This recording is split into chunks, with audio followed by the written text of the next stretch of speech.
Deus atende ao pedido. Sabemos que Deus não atende a pecadores, mas, pelo contrário, se alguém teme a Deus e pratica a sua vontade, a este atende. João 9:31. Este verso faz parte da argumentação daquele cego de nascença que foi curado por Cristo. Foi essa a ocasião quando nosso Senhor fez um pouco de barro com sua saliva, aplicou aos olhos do cego e enviou-o ao tanque de Siloé para que lavasse a lama com a qual seus olhos foram untados. Como se tratava de um rapaz bastante conhecido em Jerusalém e que desde o nascimento todos conheciam o fato de sua absoluta deficiência visual, sua cura causou grande impacto na população, tamanho que os líderes religiosos da cidade chamaram seus pais para explicarem o que ocorrera. Todavia, sabedores que poderiam ser os comungados do judaísmo, seus genitores disseram que o filho tinha idade suficiente para responder por ele mesmo. Ao receberem-no em uma espécie de audiência especialmente convocada para isso, os fariseus o questionaram quanto àquele que o havia curado. Eles acreditavam que Jesus era pecador, não apenas porque não se alinhava com eles, mas também porque havia realizado a sua cura em dia de sábado. Verso 13. Assim, exigem concordância do que fora curado quanto à pecaminosidade de seu benfeitor. Diz não conhecer quem o havia aberto os olhos, pois não podia vê-lo na ocasião. Nada sabia dele, a não ser sua própria experiência. Era cego e agora via. Verso 25. No entanto, concentremo-nos no argumento que o jovem afirma no verso epigrafado.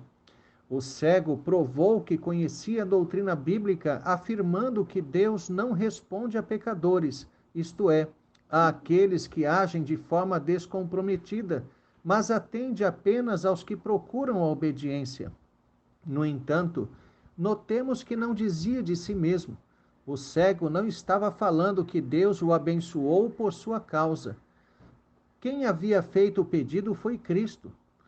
O debate tinha como tema a suposta pecaminosidade de Jesus, e o curado defende aquele que ainda não conhecia, afirmando que não poderia ser pecador, contrário a Deus, se produzia sinais que manifestavam o poder e a presença do Senhor.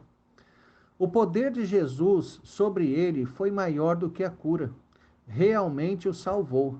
Reparemos que a fé verdadeira não se manifesta em meio à covardia ou apatia, mas afirma-se com ousadia e firmeza.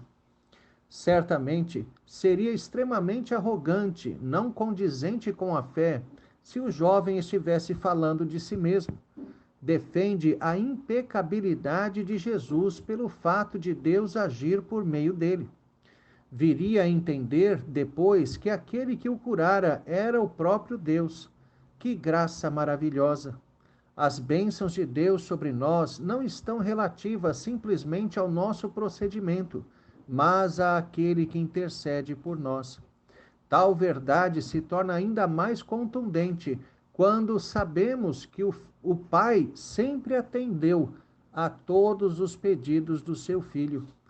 Nenhuma oração feita por Cristo foi rejeitada por Deus. No entanto, entendamos o porquê. Jesus sempre pedia o que era a expressa vontade de seu Pai.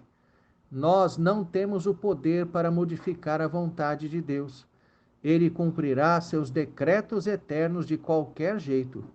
Porém, a oração de fé é aquela na qual o verdadeiro crente se coloca maleável nas mãos de Deus, suplicando para que o Senhor o modele com a santa vontade divina. É certo que o Senhor quer de nós uma vida santa e comprometida com Ele, mas por mais que nos dediquemos, ainda seremos pecadores.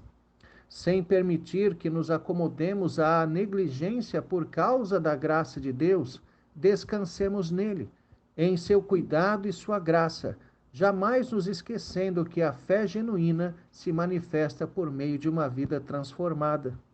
Quanto aos nossos pedidos, o Pai Eterno sempre atende a seu Filho. O próprio Espírito intercede por nós com gemidos inexprimíveis. Estamos em boas e dadivosas mãos. O Senhor Deus de toda graça cuida de nós. Sabemos que somos pecadores e indignos, mas tal consciência, ao invés de afastar-nos, acentua no verdadeiro crente ainda mais o senso de sua necessidade de Deus. Esperemos na boa, perfeita e agradável vontade de Deus. Tenha um excelente dia na presença de Deus. Reverendo Jair de Almeida Júnior.